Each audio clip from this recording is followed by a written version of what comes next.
మా తిరుమల యాత్రలో భాగంగా మేము సాక్షాత్తు శ్రీ మహావిష్ణువు వైకుంఠం నుండి కలియుగ ఆరంభంలో కాలు మోపిన నారాయణాద్రి ఇదే శ్రీవారి పాదాలు దర్శించుకున్న తరువాత మెట్లు దిగి కిందకి వచ్చి మరలా మేము ఆర్టీసీ బస్సు ఎక్కి శిలాతోరణం దగ్గరికి ప్రయాణమై వచ్చాము. అక్కడి నుంచి శిలాతోరణం సుమారు 10 కిలోమీటర్లు ఉంటుంది. మేము మొత్తం అంతా కూడా 120 రూపాయలకే తిరుమలలో ఉన్నటువంటి ప్రదేశాలన్నీ తిరగగలిగాము.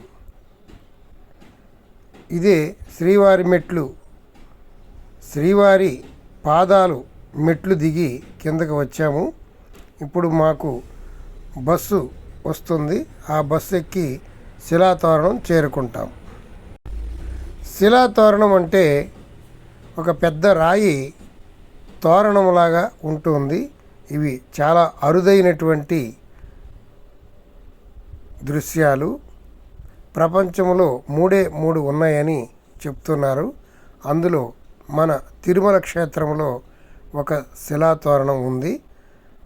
ఆ శిలాతోరణం యొక్క విశేషాలు ఏంటో మనం తెలుసుకుందాం రండి. శ్రీనివాస గోవింద, శ్రీ వెంకటేశ గోవింద, శ్రీనివాస గోవింద, శ్రీ వెంకటేశ గోవింద, భక్తవత్సల గోవింద, భాగవతోత్తమ గోవింద. ఇదేనండి శిలాతోరణం. వచ్చేసాం బస్సు ఎక్కి. ఇప్పుడు మనం శిలాతోరణం వైపు వెళుతున్నాం. ఇంతకుముందు ఇక్కడ చాలా ఇరుకుగా ఉండేది రోడ్డు. ఇప్పుడు చాలా విశాలంగా చక్కగా ఏర్పాటు చేశారు. రండి శిలాతోరణం దగ్గరికి వెళదాం. తిరుమల కొండల్లో ఉన్నంత అత్యంత అరుదైన ప్రాచీనమైన ప్రకృతి వింతల్లో శిలాతోరణం ఒకటి. ఇది శ్రీవారి ఆలయానికి సమీపంలో ఉండే ఒక సహజ సిద్ధమైన రాతి వంతెన. భూగర్భ శాస్త్రవేత్తలు దీనిని 1980వ దశకంలో geological survey of India GSI శాస్త్రవేత్తలు తిరుమల కొండల్లో భూగర్భ పరిశోధనలు చేస్తూ ఉండగా ఈ తోరణాన్ని కనుగొన్నారు. ఈ రాళ్ల వయసు దాదాపు 250 కోట్ల సంవత్సరాలు అని, ఈ తోరణం ఆకారం ఏర్పడి సుమారు 150 కోట్ల సంవత్సరాలు అయి ఉంటుందని శాస్త్రవేత్తలు అంచనా వేశారు. ఇది శిలాతోరణం దగ్గర వెళ్ళే దారిలో కుడివైపున ఒక అందమైనటువంటి పార్కుని ఏర్పాటు చేశారు. అదే విష్ణుమూర్తి యొక్క మూర్తి. ఇంకా ఇక్కడ చక్కని పార్కు ఏర్పాటు చేశారు. అనేక దేవతా విగ్రహాలు పెట్టారు. ఇవి చాలా అద్భుతంగా ఉన్నాయి. చూడండి.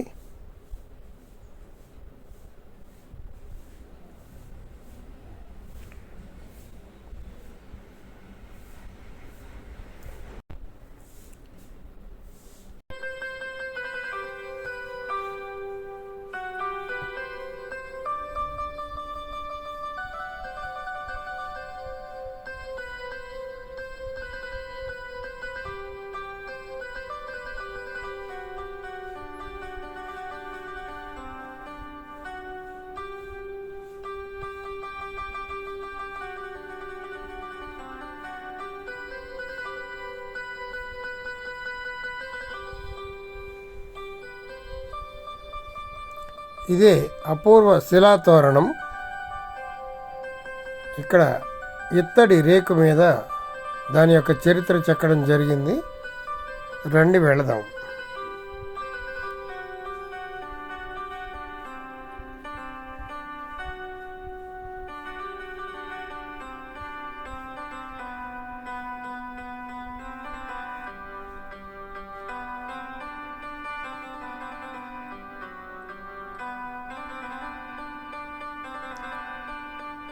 ఇదేనండి శిలాతోరణం.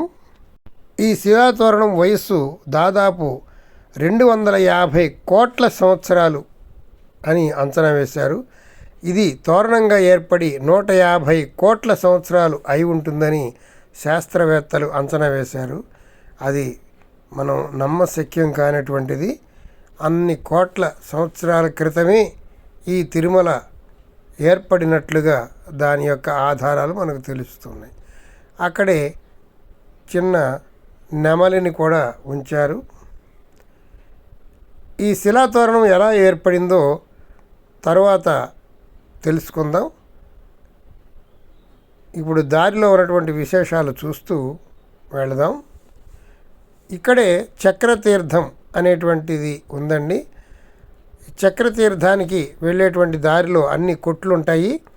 కానీ ఉదయం నుంచి ఇక్కడికి భక్తులు రాకపోవటం వల్ల, ఏ బస్సులు రాలేదు, భక్తులు రాకపోవటం వల్ల నిర్మానుష్యంగా ఉంది. చాలా అరుదుగా దొరికేటువంటి ఈ దర్శనం మాకు లభించింది. ఎప్పుడు నిత్యం జనంతో కిటకిటలాడుతూ ఉంటుంది ఈ చక్రతీర్థం. ఇవి మెట్లు చక్కగా కట్టారు. ఇదివరకు ఇంత అందంగా మెట్లు లేవు. ఈ మధ్యనే చాలా అందంగా తీర్చిదిద్దారు చక్రతీర్థం. తిరుమలలో పవిత్రమైన తీర్థాలలో చక్రతీర్థం ఒకటి. ఇది తిరుమల శ్రీవారి ఆలయానికి వాయవ్య దిశలో శిలాతోరణానికి సమీపంలో శేషాచల అడవిలో ఉంది. ఈ చక్రతీర్థం ప్రాశస్త్యం, విశేషాలు, పురాణ నేపథ్యం వివరాలు తెలుసుకుందాం. స్కాంద పురాణం మరియు వరాహ పురాణాల ప్రకారం బ్రహ్మదేవుడు తపస్సు చేసుకోవడానికి అనువైన ప్రశాంతమైన ప్రదేశం కావాలని శ్రీ మహావిష్ణువుని ప్రార్థించగా స్వామివారు తన సుదర్శన చక్రాన్ని పంపారు. ఆ చక్రం పడిన చోట కొండ తొలిచి జలధారలు ఉద్భవించి లోయలా ఏర్పడింది.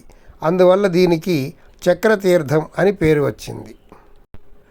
7 ముక్తిప్రద తీర్థాలలో ఒకటి ఈ చక్రతీర్థం. శేషాచల కొండల్లో ఉన్న అత్యంత పవిత్రమైన 7 ముక్తిప్రద తీర్థాలలో చక్రతీర్థం ఒకటిగా భావిస్తారు. చక్రతీర్థంలోని పవిత్ర జలంలో బొట్టు శిరస్సుపై పడినా లేదా ఇక్కడ స్నానం ఆచరించిన సర్వపాపాలు నశించి శారీరక రోగాలు తొలగిపోతాయని భక్తుల నమ్మకం. ఈ తీర్థం వద్ద సహజ రాతి నిర్మాణాల మధ్య సుదర్శన చక్రతాళ్వార్, శ్రీ లక్ష్మీనరసింహస్వామి మరియు ఆంజనేయ స్వామి ప్రతిష్ఠించి ఉన్నారు. కొండల మధ్య నుండి ప్రవహించే చిన్న జలపాతం, దట్టమైన చెట్లు మరియు రాతి నిర్మాణాలు ఈ ప్రదేశాన్ని అత్యంత శాంతంగా, ప్రశాంతంగా ఉంచుతూ ఉంటాయి. కార్తీక మాసంలో వచ్చే శుద్ధ ద్వాదశి రోజున తిరుమల తిరుపతి దేవస్థానం ఆధ్వర్యంలో చక్రతీర్థం ముక్కోటి ఉత్సవాన్ని అంగరంగ వైభవంగా నిర్వహిస్తారు. ఆ రోజున శ్రీవారి ఆలయ అర్చకులు ప్రత్యేక పూజలు, అభిషేకాలు మరియు సుదర్శన హోమాలు నిర్వహిస్తారు. ఈ ప్రదేశంలో ఉన్నటువంటి శిలలు అంటే రాళ్ళు చాలా విచిత్రంగా ఉంటాయి. చిన్న రాయి మీద ఒక పెద్ద రాయిని ఎవరో పెట్టినట్లుగా ఉంటుంది. చూడండి, మన ఎదురుగుండా ఎంత పెద్ద రాయి చిన్న రాయి మీద నిలబెట్టినట్టుగా ఉంటుంది. ఇది చూడడానికి చాలా విచిత్రంగా ఉంటుంది. చూడండి.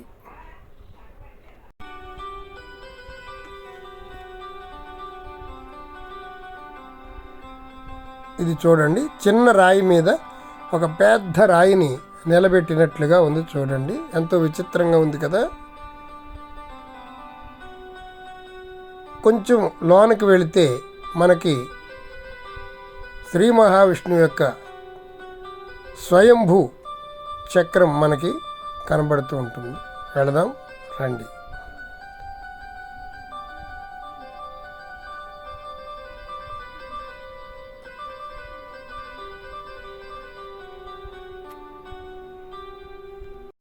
ఇదిగోండి, మనకి కనబడుతుంది కదా, దాన్ని మలబార్ పెద్ద ఉడత అంటారు లేదా కొండ ఉడత అంటారు.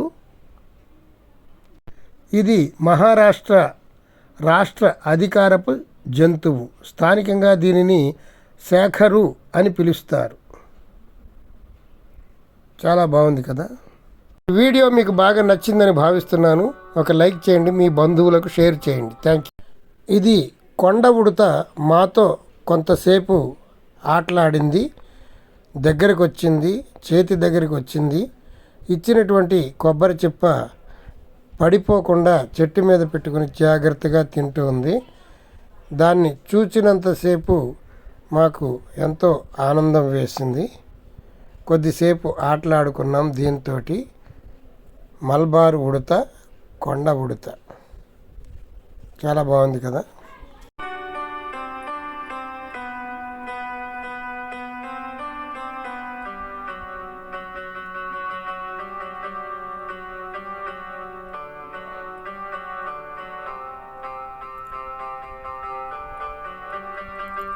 అక్కడ ఒక శివలింగం ఉంది.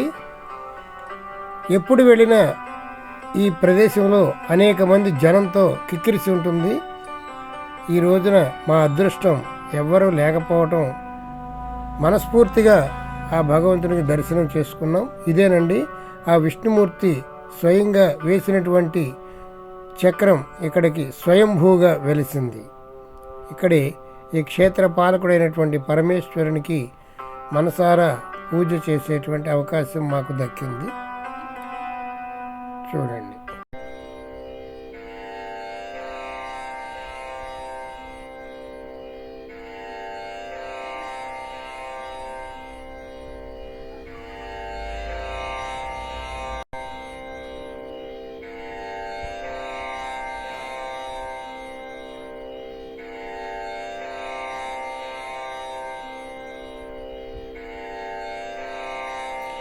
అక్కడి నుంచి వెనుతిరిగి మళ్ళా శిలాతోరణం దగ్గరికి వచ్చాము. చూడండి, ఇదే శిలాతోరణం. దీని గురించి కొంత చరిత్ర మనం చెప్పుకుందాం. ఈ శిలాతోరణం ఏర్పడి 150 కోట్ల సంవత్సరాలు అయి ఉంటుందని చెప్పుకున్నాం కదా. ఇది ఎలా ఏర్పడిందంటే గాలి, వర్షం మరియు ప్రకృతి కోతల వల్ల